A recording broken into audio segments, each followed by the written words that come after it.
Антон Чехов. Жашоодогу майда чүйдөлөр. Которгон жана окуган Данияр Өскөнбаев. Петербургдук Николай Ильич Беляев 32-лер чамасындагы өңү кызгылт эткел жаш жигит бир күнү кечке жуук Ирнина Ольга Николаевнанын үйүнө кире кетүүнү чечти. Алар жолугуп турушчу. Же Беляев өзү айткандай, алардын ортосунда кызыксыз жана чубалжыган роман бар болчу. Чын эле бул романдын оттой ысык, жан эргиткен алгачкы барактары эбак окулуп бүткөн эле. Эми ал чубалжыгандан чубалып, эскирип, кунары кетип калган болчу. Ольга Ивановнаны үйүнөн таппай калган каарманыбыз анын конок бөлмөсүндөгү диванга жатып алып күтө баштады. Кутман кеч, Николай Ильич. Апам азыр келет. Алар Соня экөө тикмечиге кетишти, деген жаш баланын үнү угулду. Ошол эле конок бөлмөсүндө Ольга Ивановнанын жашы 8-дер чамасындагы сымбаттуу, сүрөттөгүдөй болуп баркыт күрмө, буттарына узун кара байпак кийген уулу Алёша диванда жаткан эле. Ал атлас жаздыкка жатып алып, жакында эле цирктен көргөн акробатты туурап, адегенде бир бутун, анан экинчи бутун өйдө көтөрүп ойноп жатты. Буттары чарчаганда колдорун иштете баштады. Секирип тура калып, кайра 4 буттап турууга аракет кылды. Мунун баарын ал эң олуттуу жүз менен кыйналып, демигип, Кудай ага ушундай тынбас дене бергенине ал өзү наразы болуп жаткандай түр менен жасады. «А, кандайсың досум?» деди Беляев. «Бул сен белең? А мен сени байкабай калыптырмын. Апаңдын ден соолугу жакшыбы?» Оң колу менен сол бутунун учунан кармап алган Алёша эң олдоксон абалда бир чимирилип, кайра ордунан ыргып турду да, чоң, түктүү абажурдун артынан Беляевди карады. «Кандай десем экен?» деди ал ийинин куушуруп. «Апамдын эч качан куландай соо жүргөнүн көрбөйсүң. Ал аял да, ал эми аялдардын, Николай Ильич, ар дайым кай бир жери ооруп турат». Зериккен Беляев Алёшанын жүзүн карай баштады. Ольга Ивановнаны тааныган мезгил аралыгында ал ушул кезге чейин бул балага эч качан көңүл бурган эмес. Жана анын бар экенин да таптакыр капарына илбеген. Бир бала жүрөт дечү, бирок ал эмне үчүн мында жүрөт? Иши эмне, ойлонгусу да келген эмес. Кечки күгүмдө Алёшанын кубарган маңдайы, ирмелбеген кара көздөрү Беляевке күтүлбөгөн жерден романдын биринчи барактарындагы Ольга Ивановнаны эске салды. Андыктан ал баланы эркелеткиси келди. «Келчи бул жака, бүргөдөй болгон», деди ал. «Кел, мен сени жакындан көрөйүнчү». Бала дивандан секирип түшүп Беляевдин жанына чуркап келди. «Кана», деп баштады Николай Ильич колун анын арык ийнине коюп. «Эмне, жашоо кандай?» «Кандай десем, мурда жашоо алдаганча жакшы болчу». «Неге?» «Жөп-жөнөкөй эле. Мурда Соня экөөбүз музыка жана китеп окууну гана үйрөнсөк, азыр француз поэзиясын да кошуп коюшту. А сиз чачыңызды жакында эле кырктырдыңызбы?» «Ооба, аз эле болду. Мен аны байкадым. Сакалыңыз да кыскарып кетиптир. Кармап көрсөм болобу? Оорубайбы?» «Жок, оорубайт. Эмне үчүн бир тал чачты тартсаң ооруйт, ал эми көбүн кармап тартсаң такыр оорубайт. Ха-ха. Билесизби, бакенбардты өстүрбөй бекер кыласыз. Бул жагын кырып, ал эми капталдарына чач калтырсаңыз бул жерде». Бала Беляевке жакын отуруп алып, анын саатынын чынжыры менен ойной баштады. «Мен гимназияга киргенде апам мага саат сатып берет», деди ал. «Анан мен дал ушундай чынжырды кошо сатып берүүсүн суранам. О, кандай сонун медальон. Атамдын так эле ушундай медальону бар. Сиздикинде бул жагында сызыктар бар экен. Аныкында тамгалар жазылган. Ал эми ортодо апамдын сүрөтү бар. Бирок атамдыкы башкача. Чынжыры шакекчелер менен эмес, лентасы менен. Сен аны кайдан билесиң? Атаң менен жолугушуп жүрөсүңбү?» «Менби? Жок, мен...» Алёша кызарып кетти.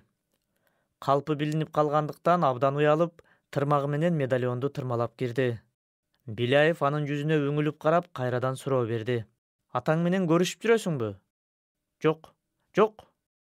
«Жок, сен жашырбай чынын айта бер. Жалган айтып жатканыңды жүзүңдөн көрүп турбаймынбы? Оозуңдан чыгып кеттиби? Эми ары бери кыйшаңдап кереги жок. Айт, жолуктуңбу? Дос катары эле айта берсең». Алёша ойлонуп калды. «Апама айтпайсызбы?» деп сурады ал. «Ой, эмнеге айтмак элем?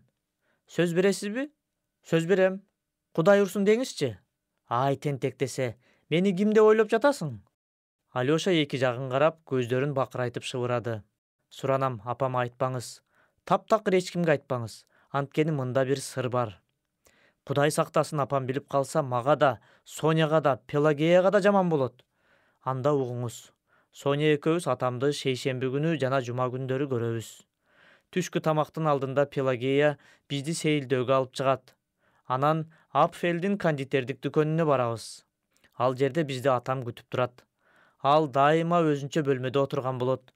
Билесизби, ал жакта мрамор үстөл менен каздын формасындагы чылым салгыч бар. Анан ал жерде силер эмне кыласыңар? Эч нерсе. Биринчи саламдашабыз, анан баарыбыз дасторконго отурабыз. Атам бизге кофей, токоч алып берет. Соня болсо эттүү токочту жактырат. Мага болсо ал таптакыр жакпайт. Мага капуста, жумуртка кошулганы жагат. Биз тойгончо жейбиз. Анан түшкү тамакта апам байкабасын деп, үйдө да болушунча көп жегенге аракет кылабыз. Ал жакта эмне тууралуу сүйлөшөсүңөр? Атам мененби? Бардык нерсе жөнүндө.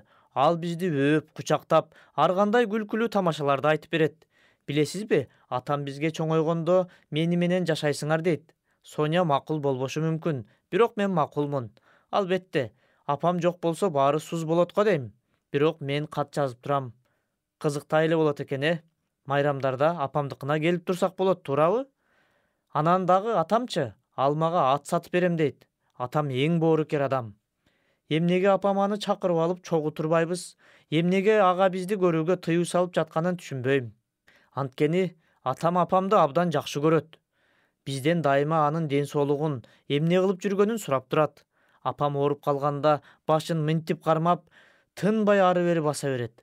Анан атам бизге апаңардын айтканын кылгыла, аны сыйлагыла дейт. Уксаңыз, биз чын эле бактысыз адамдарбызбы? Эмнеге? Алёша катырылган чымчыкка көзүн кадап ойлонуп калды. Атам ошентип айтат да. Силер бактысыз балдарсыңар дейт ал. Айтса кызыктай угулат. Силер бактысызсыңар, мен да бактысызмын, апаңар да бактысыз дейт. Өзүңөр үчүн да, апаңар үчүн да Кудайдан тилегиле дейт атам. Демек, деп кобурады Биляев. Демек силер ушундай экенсиңер да, Кондитердик цехте конгресс өткөрүп, апаң муну билбейби? Жок, ал кайдан билсин? Пелагея эч качан эч нерсе айтпайт. Ал эми кече күнү атам бизге алмурут алып берди. Абдан таттуу экен. Мен экөөнү жедим. Ооба. Анан уксаң, атаң мен тууралуу эмне дейт? Сиз тууралуубу? Кантип айтсам экен? Алёша Биляевдин жүзүнө тигиле карап, ийинин куушурду. Өзгөчө деле эч нерсе айтпайт. Болжол менен эмне дейт? Таарынбайсызбы? Ой, эмнеге таарынайын? Мени тилдейби? Жок, тилдебейт. Бирок билесизби, ал сизге ачууланат. Сиздин айыңыздан апам бактысыз экенин, сизди апамдын тагдырын талкалады деп айтат. Бир кызыктай сүйлөйт. Мен ага сиздин боорукер экениңизди, апама эч качан кыйкырбаганыңызды айтам. Ал болгону башын чайкап коет. Демек мени талкалады дейби? Ооба, бирок сиз таарынбаңыз, Николай Ильич. Биляев ордунан туруп, конок бөлмөдө ары бери баса баштады. Кызыктай да, күлкүлүү да окуя, деп кобурады ал. Ийинин куушуруп, шылдыңдагандай жылмайып, өзү кылгылыкты кылып коюп, эми мен анын тагдырын талкалаган эмишмин, Карабайсыңбы, тим эле апапакай периште болуп кеткенин. Ошентип, апаңды бактысыз кылды деп мени айттыбы? Ооба, бирок сиз таарынбайм дебедиңиз беле? Мен таарынган жокмун. Анан сенин ишиң болбосун. Жок, бул эми күлкүлүү да. Мен өзүм мында ыңгайсыз болуп жүргөнүм аз келгенсип, дагы мен күнөөлүү экенмин да. Эшиктин коңгуроосу угулду.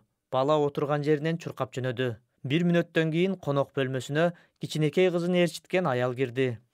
Бул Алёшанын апасы Ольга Ивановна болчу. Алёша анын артынан секирип, катуу ырдап, колдорун сермеп келе жатты.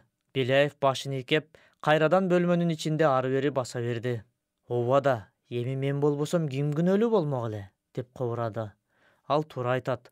Ал кордук көргөн күйөө эмеспи? Эмне деп жатасың? Деп сурады Ольга Ивановна.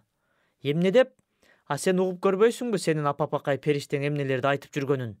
Көрсө, мен кара ниет, арамза, сенин да, балдарыңдын да тагдырына балта чаптырмын. Баарыңар бактысыз экенсиңер. Мен гана бактылуу эмишмин. Аябай бактылуу. Мен түшүнбөй жатам, Николай. Эмне болуп кетти? Сен бул кичинекей сеньорду угуп көр, деген Биляев Алёшаны көрсөттү. Алёша кызарып, Анан кубарып коркуудан жүзү өзгөрүп кетти. Николай Ильич деп үнүн катуу чыгарып кийин шыбырады. Чш. Ольга Ивановна таң калып бир Алёшага, бир Беляевке, анан кайра Алёшага карады. Сурабайсыңбы? Деп улантты Беляев. Сенин келесо Пелагеяң буларды кондитердик дүкөндөргө алып барып, атасы менен жолугушууларды уюштурат экен. Бирок кеп анда эмес. Кеп атасы бир запкы жеген байкуш экен дагы, а мен кара өзгөй экөөңдүн тең жашооңорду талкалаган акмак экенмин да. Николай Ильич деп онтоп жиберди Алёша. Сиз чындап сөз бердиңиз эле го. Мени жайма кой деп кол шилтеди Беляев.